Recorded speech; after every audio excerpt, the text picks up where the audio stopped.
বৃহত্তর ইসলামী সংগঠন ইসলামী আন্দোলন বাংলাদেশ জামাত ইসলামী শহীদি কাফেলা আজকের এই সাধারণ সভায় উপস্থিত আছেন আমাদের মাঝে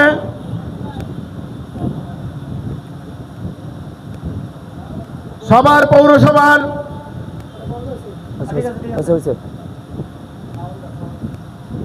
সাবেক কমিশনার এবং প্যানেল মেয়র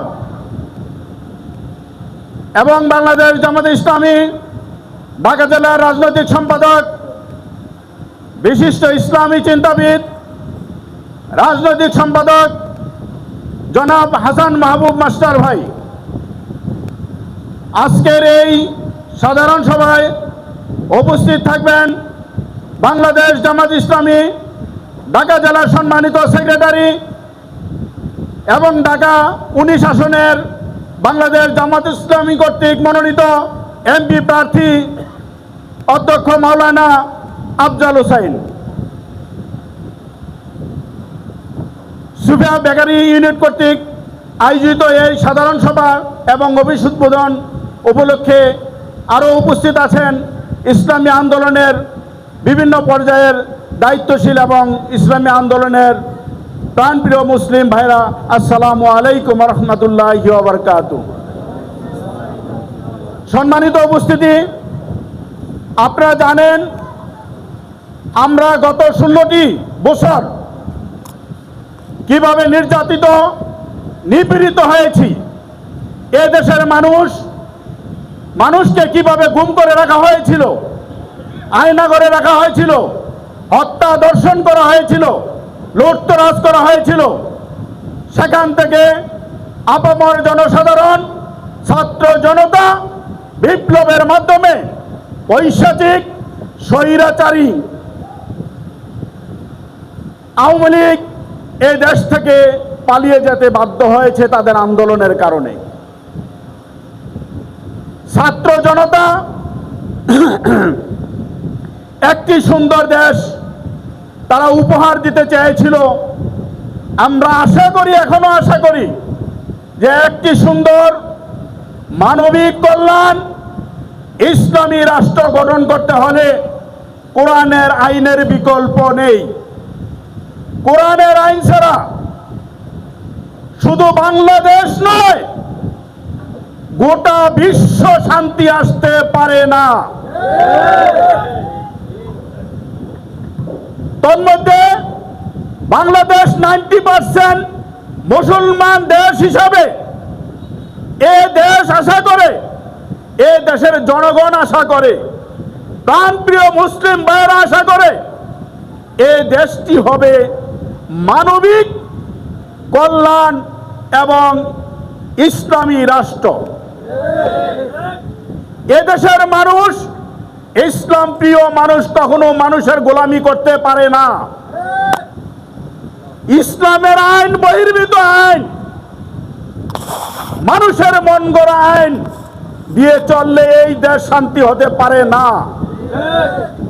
যদি কোরআনের আইন ছাড়া এই দেশ পরিচালনা হয়, তাহলে আপনারা কয়েকদিন আগে দেখেছেন, কিছুদিন আগে আপনারা দেখেছেন পাথর দিয়ে মানুষ মারে। আপনারা দেখেছেন কিভাবে পাথর চুরি করে বিভিন্ন পর্যায়ে লুটতরাজ চলছে। এর কারণ তারা এই দেশের সম্পদকে মনে করে নিজেদের সম্পদ, রাষ্ট্রীয় সম্পদকে মনে করে নিজের সম্পদ। সম্মানিত ভাইরা, রাষ্ট্রের সম্পদ নিজের সম্পদ মনে করার কোনো কারণ নাই, এটা হতে পারে না। আপনারা দেখছেন কিভাবে এই দেশে চাঁদাবাজ চলতেছে। এখন চাঁদাবাজরা দেশ নিয়ন্ত্রণ করছে। মানবিক কল্যাণ রাষ্ট্র কায়েম করতে হলে চাঁদাবাজ মুক্ত দেশ তৈরি করতে হবে।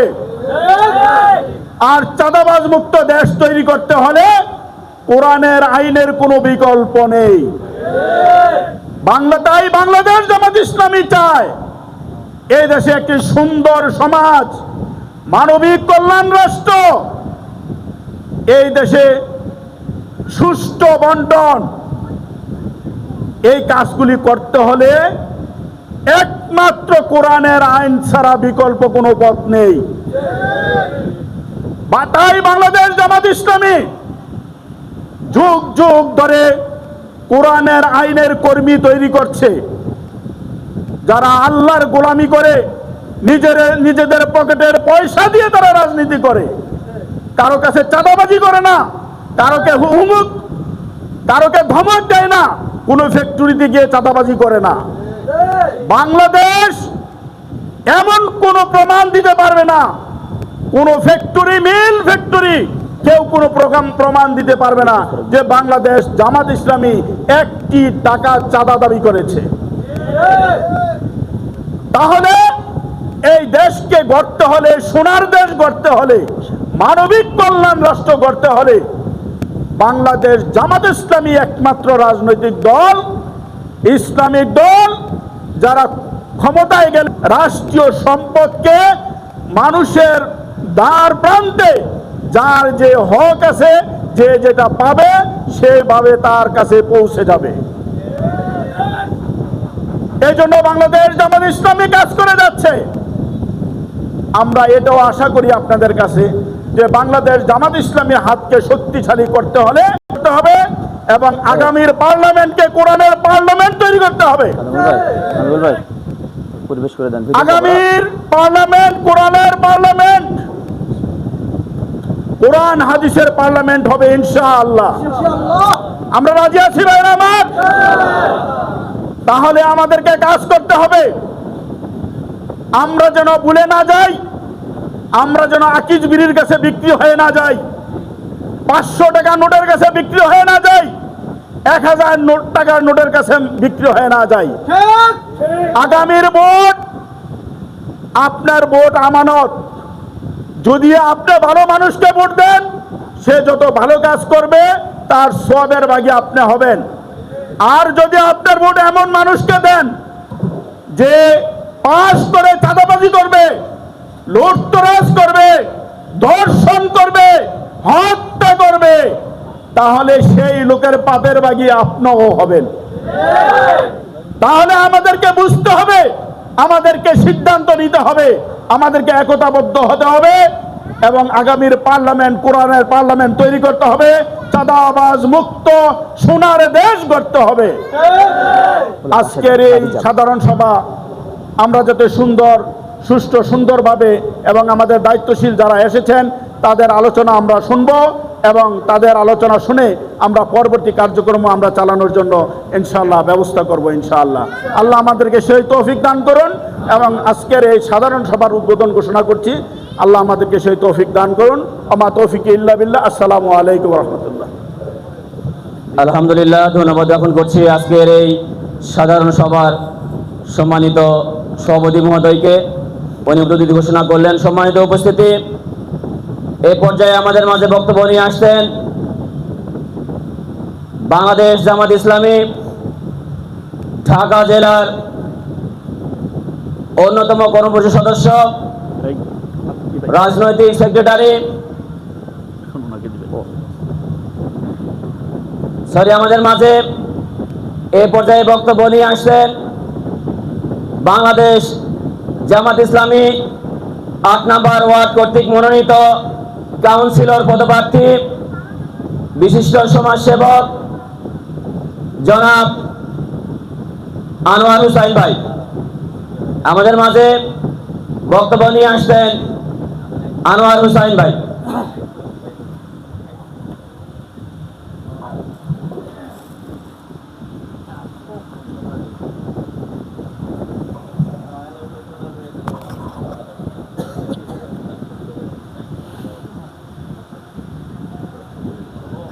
أعوذ بالله من الشيطان الرجيم بسم الله الرحمن الرحيم।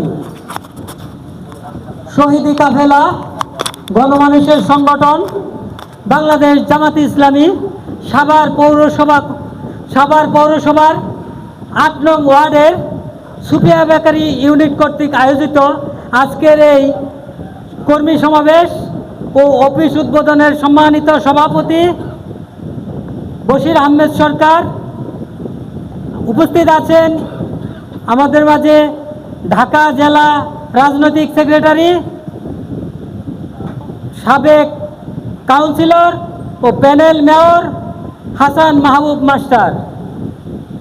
উপস্থিত আছেন আমাদের ৮ নং ওয়ার্ডের নেতৃবৃন্দ ও আমার দিনদার ভাইয়েরা। আসসালামু আলাইকুম ওয়া রাহমাতুল্লাহ। সর্বপ্রথম সেই মহান রবের শুকরিয়া আদায় করছি, যিনি আমাদেরকে এই আসরের পরে উন্মুক্ত মঞ্চে কথা বলার সুযোগ সৃষ্টি করে দিয়েছেন। সেই মহান মনিবের শুকরিয়া আদায় করছি, আলহামদুলিল্লাহ। দুরূদ ও সালাম পেশ করছি মানবতার মুক্তির দূত, মুক্তির দিশারি, আমাদের প্রিয় নেতা এবং বিশ্বনবী হযরত মুহাম্মদ সাল্লাল্লাহু আলাইহি সাল্লাম। আমরা এই 5ই আগস্টের পরে আল্লাহ আমাদেরকে সুযোগ সৃষ্টি করে দিয়েছেন, সারা বাংলাদেশে কথা বলার সুযোগ সৃষ্টি করে দিয়েছেন। তারই ধারাবাহিকতায় আমাদের এইখানে এই উন্মুক্ত জায়গায় আমরা কথা বলছি। এর কৃতিত্ব ছাত্রদের এবং বৈষম্য বিরোধী আন্দোলন যারা ছিল, গণমানুষ, সবাই এই কৃতিত্ব আছে। আমরা এই জামাত ইসলামের পক্ষ থেকে তাদেরকে ধন্যবাদ জানাই, মোবারকবাদ জানাই এবং যারা শহীদ হয়েছে তাদের জন্য রুহের মাগফিরাত কামনা করছি। আর যারা পঙ্গুত্ব বরণ করেছে তাদের রোগ মুক্তি কামনা করছি, সুস্থতা কামনা করছি। আমরা জামাত ইসলামের পক্ষ থেকে কোরআনের দাওয়াত দিচ্ছি আপনাদেরকে। আমরা চাই কোরআনের আইন দিয়ে এই দেশ চলুক। কোরআনের আইন চাই, সৎ লোকের শাসন চাই। সৎ লোকের শাসন, সৎ লোক তো এমনি এমনি আসবে না। জামাতি ইসলাম সৎ লোকের কারখানা তৈরি করে, এইখানে সৎ লোক তৈরি করে। আমরা জামাত ইসলামের পতাকা তলে এসে জামাত ইসলামকে আরো শক্তিশালী করব ইনশাআল্লাহ।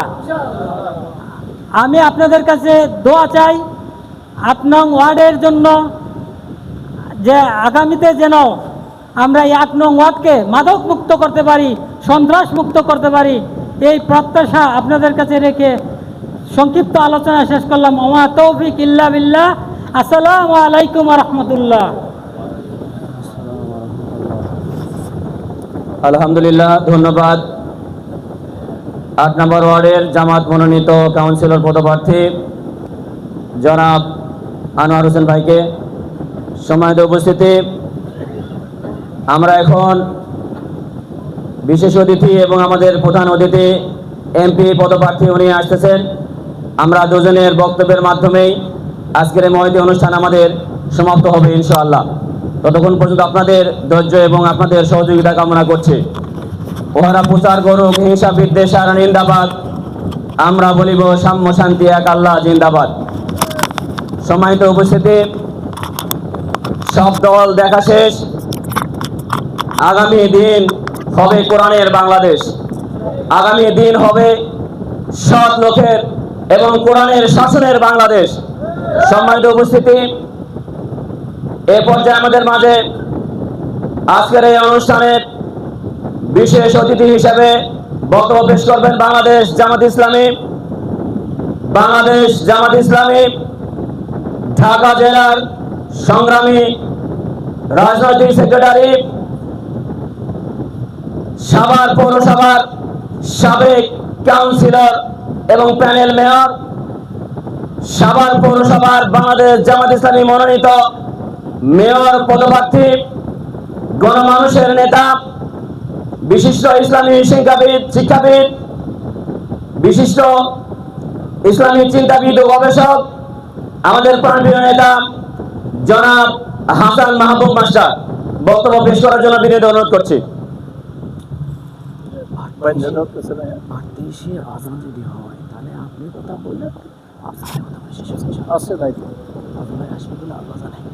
আলহামদুলিল্লাহ রাব্বিল আলামিন, সালাতু ওয়াসসালামু আলা সাইয়্যিদিল মুরসালিন ওয়া আলা আলিহি ওয়া সাহবিহি আজমাইন। ولا ينساه من خلق السماوات والأرض لا يقولون الله صدق الله العظيم শহীদ কাফেলা বাংলাদেশ জামাত ইসলামী সবার পৌরসভার ওয়ার্ডের সুফিয়া বেকারি ইউনিট কর্তৃক আয়োজিত অফিস উদ্বোধন এবং আজকের এই সাধারণ সভার সম্মানিত সভাপতি 8 নং ওয়ার্ডের সংগ্রামে আমির জনাব বশির আহমেদ, সঞ্চালক প্রিয় সেক্রেটারি 8 নং ওয়ার্ড শহীদ কাফেলা বাংলাদেশ জামাত ইসলামী, মঞ্চে উপস্থিত 8 নং ওয়ার্ডের জামাত ইসলামী মনোনীত কাউন্সিলর পদপ্রার্থী, আপনাদের পরিচিত আপনাদের ছোট ভাই জনাব আনোয়ার হোসেন, সমাবেত সংগ্রামী ভাই ও বন্ধুগণ, সালাম আলাইকুম ওয়া রাহমাতুল্লাহি ওয়া বারাকাতুহু। আমি শুরুতেই সে মহান রব্বুল আলামিনের দরবারে শুকরিয়া আদায় করছি যে মহান প্রভু আমাদেরকে আজকের এই সাধারণ সভায় যোগদান করে কিছু কথা বলার জন্য, শোনার জন্য তৌফিক দান করলেন। সেই মহান রব্বুল আলামিনের দরবারে কালিমাতু শুকরিয়া আমরা সবাই বলি আলহামদুলিল্লাহ। সম্মানিত উপস্থিতি, শতকোটি দরুদ সালাম পেশ করছি দুনিয়ার সর্বশ্রেষ্ঠ মানুষ, সর্বশ্রেষ্ঠ রাসূল, মানবতার মুক্তির দূত, মানবতার মহান শিক্ষক জনাব রাসূলুল্লাহ সাল্লাল্লাহু আলাইহি ওয়াসাল্লামের উপর।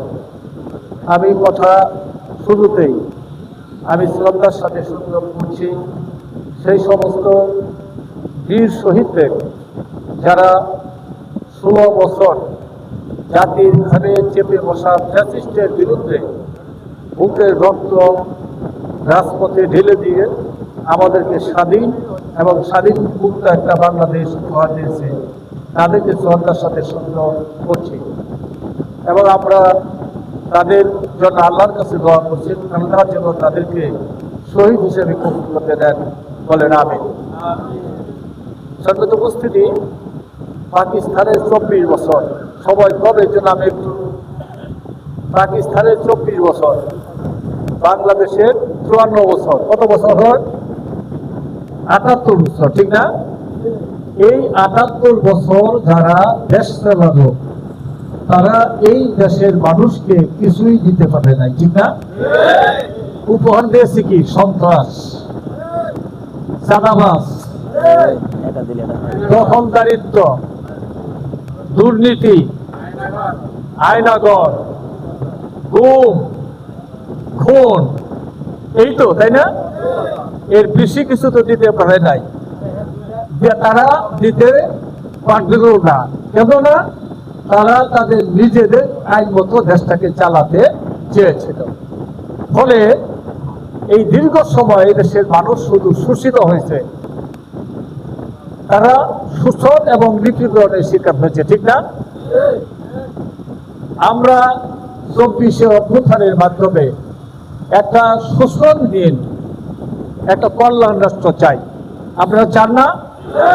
যেখানে চাঁদাবাজি থাকবে না, দুর্নীতি থাকবে না, গুম থাকবে না, আয়নাঘর থাকবে না, সন্ত্রাস থাকবে না, ভোটকেন্দ্র দখল থাকবে না, এমন একটি বাংলাদেশ চাই না? যেই বাংলাদেশে আমরা সকলে মিলেমিশে এই রাষ্ট্রটাকে সুন্দর এবং একটা কল্যাণ রাষ্ট্র হিসেবে গড়তে চাই, ঠিক না?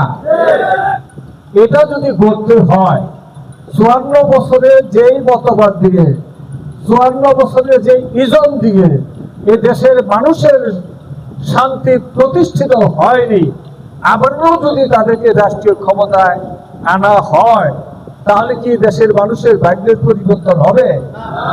আল্লাহ বলছেন, ইন্নাল্লাহা লা ইউগাইরু মা বিকাউমিন, আল্লাহ সেই জাতির ভাগ্য পরিবর্তন করে দেন না যতক্ষণ পর্যন্ত না সেই জাতি তাদের নিজেদের ভাগ্যের পরিবর্তনের চেষ্টা করবে।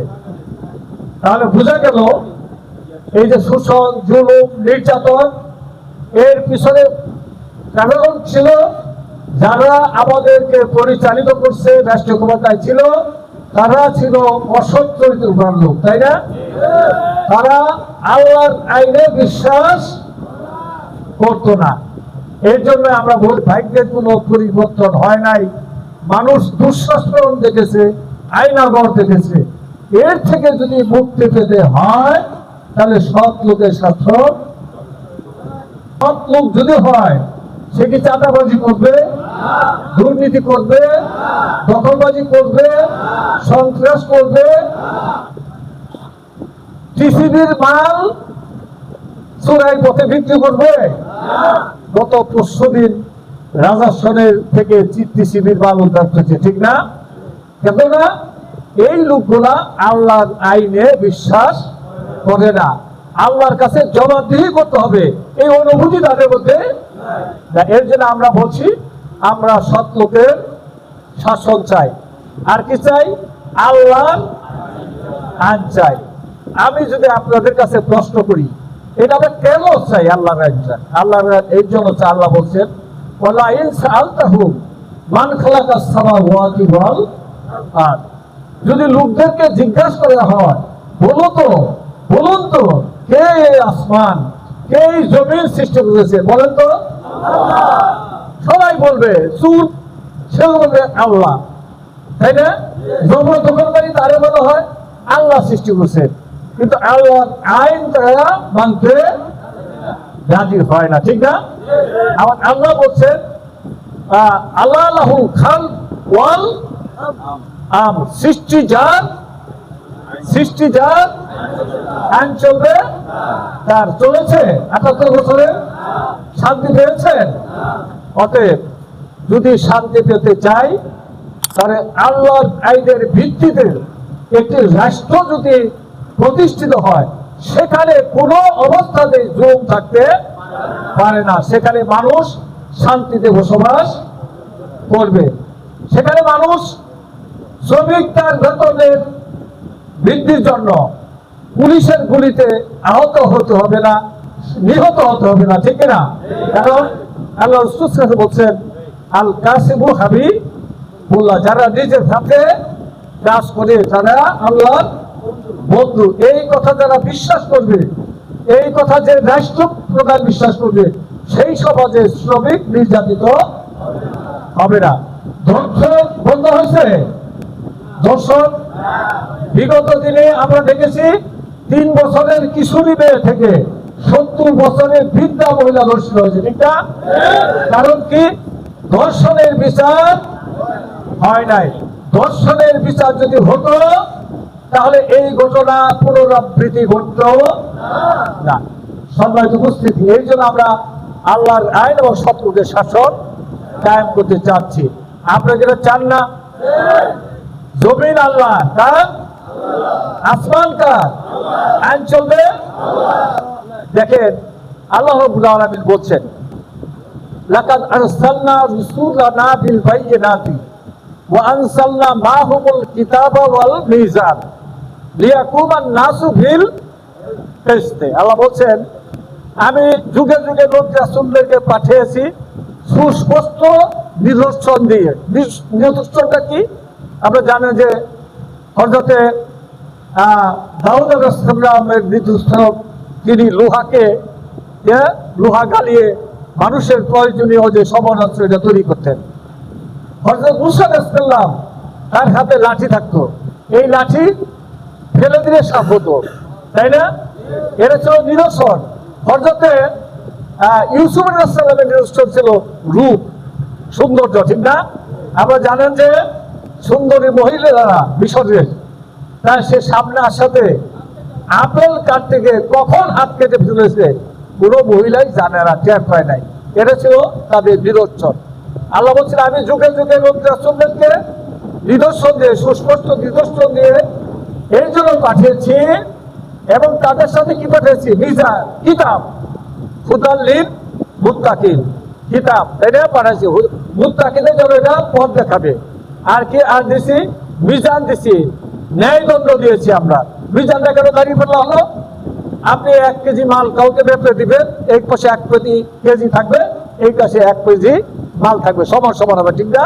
এটা হলো ন্যায় বিচার, ন্যায় দ্বন্দ্ব। আল্লাহ বলছেন আমি নবী রাসূলকে ন্যায় দ্বন্দ্ব দিনে দুটি হাতে পাঠিয়েছি। আর কি? লিয়াকুমান নাসু বিল কিসত, মানুষ যেন ন্যায়ের উপরে প্রতিষ্ঠিত থাকতে পারে, মানুষ যেন ন্যায় বিচার পায়। যেখানে ন্যায় বিচার নাই সেখানে জুলুম আছে, যেখানে জুলুম আছে সেখানে ন্যায় বিচার থাকবে না, ঠিক না? এর জন্য আমরা আল্লাহর কুরআনের এই আয়াতের বাস্তবায়নের জন্য আমরা ন্যায় বিচার প্রতিষ্ঠার জন্য আমরা চেষ্টা করতে করে যাচ্ছি। সম্মানিত উপস্থিতি, আগামী 26 সালে ত্রয়োদশ ইলেকশন হবে, তাই না? নির্বাচন হবে, ঠিক না? এই নির্বাচনে আমরা সৎ এবং যোগ্য লোকে ভোট দিয়ে জয়যুক্ত করবো ইনশাআল্লাহ। ইনশাআল্লাহ। এর জন্য আমাদেরকে ভোটারদের কাছে যেতে হবে না। কি বলবেন যায় আমার লোককে ভোট দেন, এরকম বলে হবে? আমাদের দেশের মানুষ, আপনি দেখেন আমাদের দেশের মানুষ ধর্মীয় ভাবে সে নিজেকে একজন ধার্মিক মনে করবে, কিন্তু রাজনৈতিক ভাবে সে একজন নাস্তিক, সে একজন মুশরিক, ঠিক না? আমরা দেখেন যে আমাদের দেশে একটি দলের বড় একজন নেতা বলেছে আমরা যদি রাষ্ট্রীয় ক্ষমতায় আসি তাহলে শরিয়া আইন আমরা চালাবো। আচ্ছা বলুন তো দেখি, এইরকম একটা দলের প্রধান যদি বলে মুসলমানের দেশে শরিয়ত আইন চলবে না, সে কি মুসলমান থাকে? সে কি মুসলমান থাকে? সে মুশরিক হয়ে যায়, তাই না? এবং যারা তাদেরকে ভোট দিবে তারা কি মুসলমান থাকে? তারাও মুসলমান থাকবে না। এই জন্য আমরা বলছি আমরা আল্লাহর আইন এবং সত্যের শাসন প্রতিষ্ঠা করি, এই শিরকি থেকে দেশের মানুষকে রক্ষা করবো ইনশাআল্লাহ। ভোটের ব্যাপারে দেখেন, আমরা এর জন্য আমরা মনে করি, মুসলমান হিসেবে মনে করি কালেমা, নামাজ, খালাকতুল জিন্না ওয়াল ইনসা ইল্লা লিয়াবুদুন, আমি মানুষ এবং জিন জাতিকে শুধুমাত্র কেবলমাত্র আমার ইবাদতের জন্য সৃষ্টি করছি। যদি কালেমা, নামাজ, রোজা, হজ জাকাতে ইবাদত হয় তাহলে বাকি সময়টা আপনার কি হবে? নামাজ পড়বেন, আল্লাহর গোলাম থাকবেন, ব্যবসা করতে গিয়ে আপনি কম দিবেন, অর্থনৈতিক ক্ষেত্রে আপনি সুদভিত্ত অর্থনীতি চালাবেন, হবে? আপনি মুসলমান থাকবেন কিনা? মুসলমান থাকা যাবে না। এর জন্য আমরা আল্লাহর রায় এবং সত্যকে স্বার্থ কায়েমের আহ্বান জানাচ্ছি। এটা কায়েম হবে, বৈষম্য দূর হবে। কি হবে? মানুষ তার ন্যায় বিচার, মানুষ ন্যায় বিচার পাবে। এখন আসুন, আর কি বলবেন? আপনি ভোট চাইবেন, লোকদেরকে বুঝান লাগবে তো, এটাও ইবাদত, এটা না বুঝালে কি হবে? এই জন্য আল্লাহ দেখে বলছেন যে ইন্নাল্লাহা ইয়া'মুরুকুম আন তুআদ্দুল আমানাতি ইলা আহলিহা ওয়া ইযা হাকামতুম বাইনান নাস আন তাহকুমু বিল আদলি। আল্লাহ বলছেন আমি তোমাদেরকে নির্দেশ দিচ্ছি। কে বলছে? আমি তোমাদেরকে নির্দেশ দিচ্ছি, তোমাদের কাছে যে আমানত রয়েছে, তোমরা ভোটার হিসেবে তোমাদেরকে যে আমানত রয়েছে, এই আমানতটা তোমরা তাদেরকেই দিবে যারা নির্বাচিত হলে অথবা যারা সমাজে প্রতিষ্ঠিত হলে। কি করবে? ন্যায় আপনি তাকেই দিবেন যেই ব্যক্তি নির্বাচিত হয়ে অথবা ক্ষমতায় গিয়ে কি করবে? ন্যায়, ইনসাফ এবং সুবিচার কায়েম করবে। তাদেরকে আল্লাহ আপনার আমানতের প্রদানের কথা বলেছে, ঠিক কিনা? রাসূলুল্লাহ সাল্লাল্লাহু আলাইহি ওয়াসাল্লামের একটা হাদিস, আল্লাহ রাসূল সাল্লাল্লাহু আলাইহি ওয়াসাল্লাম হযরত আবু বকর রাদিয়াল্লাহু আনহু থেকে বর্ণিত একটা হাদিস, তিনি বলছেন আল্লাহ রাসূল সাল্লাল্লাহু আলাইহি ওয়াসাল্লাম একদিন বক্তব্য রাখছিলেন, এমন সময় একজন আগন্তুক এসে, এক সাহাবী এসে আল্লাহ রাসূলকে জিজ্ঞাসা করলেন, হে আল্লাহর রাসূল, কিয়ামত কবে সংগঠিত হবে? রাসূলুল্লাহ সাল্লাল্লাহু আলাইহি ওয়াসাল্লাম বললেন, যখন তোমরা দেখবে যে আমানতের খেয়ানত হচ্ছে তখন তোমরা কিয়ামতের অপেক্ষা করবে। সাহাবী জিজ্ঞাসা করে, আমানতের খেয়ানতটা কেন হবে? রাসূল বললেন, যখন দেখবা নেতৃত্ব, কর্তৃত্ব অসৎ, অযোগ্য লোকদের হাতে চলে যায়, তখন তোমরা কিয়ামতের অপেক্ষা করবে। তাহলে বোঝা গেল নেতৃত্ব এবং কর্তৃত্ব যদি আপনার অসৎ অযোগ্য লোকের হাতে চলে যায় তখনই কিয়ামতের আশঙ্কা রয়েছে। এই জন্য আমরা জানেন যে বনি ইসরাইলের পতন হয়েছিল শুধুমাত্র এই জন্যই যে সেই সময় নেতৃত্ব এবং কর্তৃত্ব, সমাজের নেতৃত্ব এবং কর্তৃত্ব সবচেয়ে দুষ্ট লোক ওনার হাতে চলে গেছিল, এই জন্য বনি ইসরাইলের পতন হয়েছে, ঠিক না? আওয়ামী লীগের পতন হয়েছে এর জন্য তারা সমাজের সবচেয়ে জঘন্য লোকগুলা এলাকার মাতবর ছিল, এলাকার মেয়র ছিল, এলাকার কাউন্সিলর ছিল, এলাকার এমপি ছিল, ঠিক না? হাজার হাজার কোটি টাকা পাচার করেছে, তাদের পতন ঘটিয়েছে, ঠিক না? এটাও একটা আলামত ছিল যে অন্যায় অবিচার জুলুম করে কেউ রক্ষা পাবে না। সর্বত উপস্থিতি তাহলে বোঝা গেল ভোট একটা আমানত। এই আমানত আপনারা তাকেই দিবেন যাকে দিলে ন্যায় এবং ইনসাফ ফিরে আসবে, যাদেরকে ভোট দিলে চাঁদাবাজি হবে না, যাদেরকে ভোট দিলে দুর্নীতি হবে না। এখন তো চাঁদার মহোৎসব চলছে, ঠিক না? হাসান মাহমুদ ভাই শুধু চাঁদা বক্তব্য না, দিচ্ছেন, পাথর খেয়ে ফেলছে। হাসান মাহমুদ ভাই একটা মিটিং এ বক্তব্য দিচ্ছেন জনসভায়। এই লোকগুলাকে যদি আপনি ভোট দেন হ্যাঁ। এখন পাথর এই খাচ্ছে, একটু পরে এটা মানুষ বলবেন। খাইবে, ঠিক না? এরপরে দেখেন চাঁদা দেয়নি বলে ঢাকাতে দেখছেন না একটা মানুষকে পাথর মেরে দিনে দুপুরে নির্মম ভাবে হত্যা করেছে, যা আইএমএ জাহিলিয়াতকে জানিয়েছে, ঠিক না? আবার গত কয়েকদিন আগে দেখলাম গাজীপুরে এক সাংবাদিক চাঁদাবাজের যখন লাইভ প্রচার করতেছিল তাকে জনগণে হত্যা করা হয়েছে, ঠিক না? এদের কাছে দেশ নিরাপদ কিনা? নিরাপদ। শুধুমাত্র বাংলাদেশ জামাত ইসলামী আমি দৃঢ়তার সাথে বলতে পারি, চ্যালেঞ্জ করে বলতে পারি, 55,000 বর্গ মাইলের এই ছোট্ট বাংলাদেশে বাংলাদেশ জামাত ইসলামের কোন নেতা, কোন কর্মী, সুদের কোন নেতা, কোন কর্মী চাঁদাবাজের সাথে সংশ্লিষ্টতা নাই, আছে? সুতরাং আগামী দিনের বাংলাদেশ, আগামী দিনে একটি কল্যাণকর রাষ্ট্র হিসেবে যদি আমরা দেখতে চাই, একটা বৈষম্যহীন রাষ্ট্র যদি আমরা প্রতিষ্ঠা করতে চাই, তাহলে বাংলাদেশ জামাত ইসলামের নেতৃত্বের কাছেই মানুষের জান, মাল, ইজ্জত, আব্রু নিরাপদ, ইনশাআল্লাহ। আপনারা কি এমন একটি বাংলাদেশ চান না? সুতরাং আমাদেরকে আগামী ত্রয়োদশ জাতীয় সংসদ নির্বাচনে এখন থেকেই আমরা মাঠে ময়দানে ভোটের জন্য জনগণের কাছে ভোট চাইবে ইনশাআল্লাহ, ঠিক না? যদি চান সওয়াব হবে তো, নাকি? সওয়াব হবে না? দেখেন আল্লাহ রাব্বুল আলামিন বলছেন সূরা নিসার 85 নম্বর আয়াত, আপনারা দেখবেন যায়। আল্লাহ বলছেন মাইয়াশফা শাফাতান হাসানাতাই ইয়াকুল্লাহু নাসিবুম মিনহা। আপনি যদি কোনো মানুষকে কল্যাণকর কাজে এবং 70 বছরের দিকে মানুষকে সুপারিশ করবেন, সুপারিশ মানে কি বলেন তো দেখি? সুপারিশ মানে ভোট না? সুপারিশ মানে ভোট না? সুপারিশ করলেন, সমর্থন করলেন, এরপরে সিল মারলেন, সবকিছুই ভোট, ঠিক না? কোন অবশ্য দিলেন, সবই ভোট। আল্লাহ বলছেন মাইয়াশফা শাফাআতান হাসানাতান হাসানাতান ইয়াকুল্লাহু নাসিবুম মিনহা। আপনারা যদি কোনো কল্যাণকর কাজে, কোনো মঙ্গলজনক কাজে কোনো মানুষকে সমর্থন দেন, সে আপনার সমর্থন পুষ্ট হয়ে কোন পদে অধিষ্ঠিত হয়ে যদি ভালো কাজ করে সওয়াব হবে। এই সব উনি পাবেন যিনি এখানে গেলেন, যিনি চেয়ারম্যান হিসেবে গেলেন, যিনি এমপি হিসেবে গেলেন, তিনি সব পাবেন। যারা ব্যালটের মাধ্যমে তাকে সমর্থন করলো তারা কি পাবে না? তারাও সব পাবে। তার মানে হলো ভোট একটা ইবাদত। ভোট একটা কি?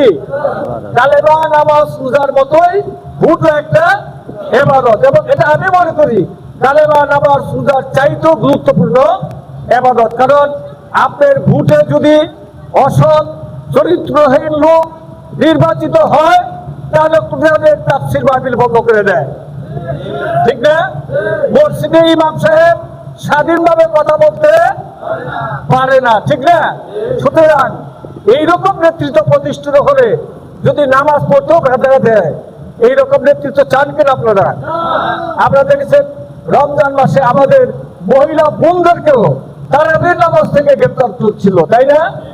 এইরকম লোকদেরকে ভোট দেওয়ার জায়েজ হবে?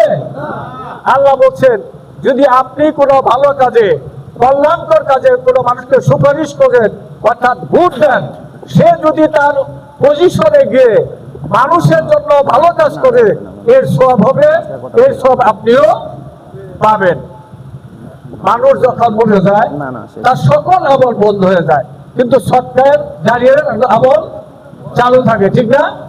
আপনার চেয়ারম্যান ভালো লোক ছিল, সে গাছ লাগায় গেছে, এই গাছ ফল দেয়, এই গাছ ছায়া দান করবে, এটা মানুষ উপভোগ করবে, পাখি মানে পশু পাখি এখান থেকে উপকৃত হবে, সব হবে না?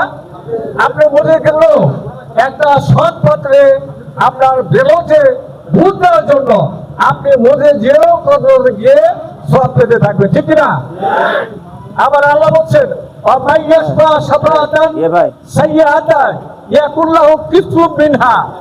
এদিকে খেয়াল করবেন। আবার আপনি যদি কোনো অকল্যাণকর কাজে, মানে অকল্যাণমূলক কাজে, অন্যায় কাজে মানুষকে সুপারিশ করেন, সে যদি ক্ষমতায় যায় তাহলে সেই ব্যক্তি যত বন্ধ কাজ করবে এর যত গুনাহ হবে, এই গুনাহ আপনিও হবে, ঠিক না? সুতরাং আমরা এটাকে মনে করি কালেমা, নামাজ, হজ, যাকাতের মতোই এটা একটি মৌলিক ইবাদত, ঠিক না? এর জন্য মানুষকে বোঝাতে হবে যাতে মানুষ আর ভুল পথে না যায়। আমি প্রথমে বলছি যে আল্লাহ খান ওর আম, সৃষ্টি যার, আইন চলবে তার। এই 54 বছরে আল্লাহর আইন দিয়ে রাষ্ট্র পরিচালনা হয়েছে কিনা? হয় নাই। আল্লাহ বলছেন, ওয়ামান লাম ইয়াকুম বিমা আনজালাল্লাহু ফাউলাইকা হুমুল কাফিরুন। যারা আল্লাহর বিধান দিয়ে বিচার করে না তারা কি? কাফের। ওয়ামান লাম ইয়াকুম বিমা আনজালাল্লাহু ফাউলাইকা হুমুল ফাসিকুন। যারা আল্লাহর বিধান অনুযায়ী বিচার ফায়সালা দেয় না তারা ফাসিক। ওয়ামান লাম ইয়াকুম বিমা আনজালাল্লাহু ফাউলাইকা হুমুজ জালিমুন। যারা আল্লাহর আইন দিয়ে বিচার ফায়সালা দেয় না তারা জালিম। এই জালিমের পক্ষে থাকবেন না আল্লাহর পক্ষে থাকবেন? অতএব আমরা আগামী দিনের যে নির্বাচন, এই নির্বাচনে আমরা সৎ লোককে বেছে নেব ইনশাআল্লাহুল আজিজ। তাহলে এটা একটা ইবাদতের মধ্যে আপনি শামিল থাকবেন। সম্মানিত উপস্থিতি, আগামী ত্রয়োদশ নির্বাচনকে যাতে সুন্দর হয়, সফল হয়, এর জন্য জামাত ইসলামী 7 দফা কর্মসূচি ঘোষণা করেছে। জানেন তো? প্রথম হলো সকল গণহত্যার বিচার করতে হবে। গণহত্যা হয়নি, 7 গণহত্যা হয়নি, বিলখানায় গণহত্যা হয়নি, 24-এর অভ্যুত্থানে গণহত্যা হয়নি, আমাদের নেতৃবৃন্দকে ফাঁসি দিয়ে অন্যায়ভাবে হত্যা করছেনি। আমরা বলছি যে 16 বছরে যত গণহত্যা হয়েছে সকল গণহত্যার বিচার বাংলাদেশের মাটিতে হতে হবে।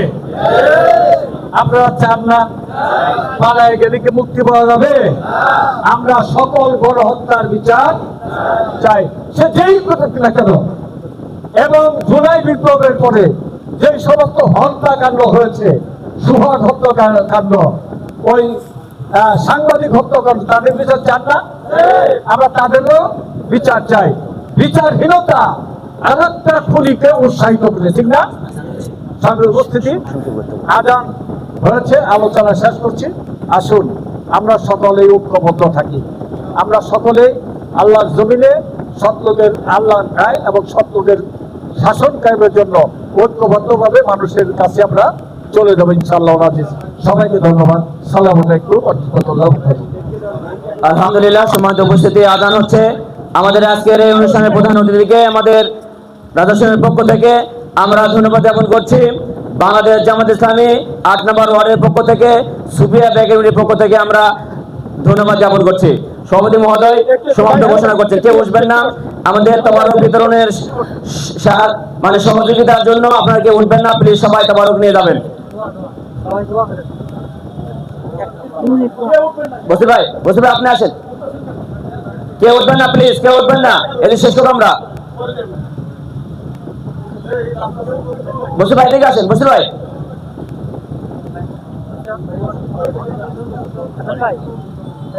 এখন সংক্ষিপ্ত দোয়া করছেন আজানের পর।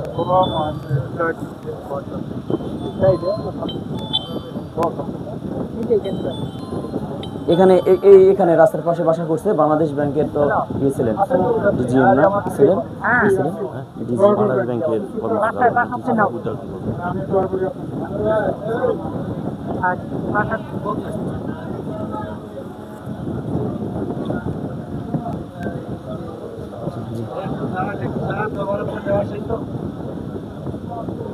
এই আনার ভাই, এই আজানের পরে আহলে হাদিস পরে আরেক আজান শুরু হবে, তো আমরা এতক্ষণে মনে হচ্ছে শেষ হয়ে যেত। সংক্ষিপ্ত হাসান ভাই একেবারে সংক্ষেপ একটু দোয়া করে দেন। আজান হচ্ছে, আহলে হাদিসের আজান হচ্ছে। আলহামদুলিল্লাহ, আমরা প্রোগ্রামের একেবারে শেষ প্রান্তে। আমরা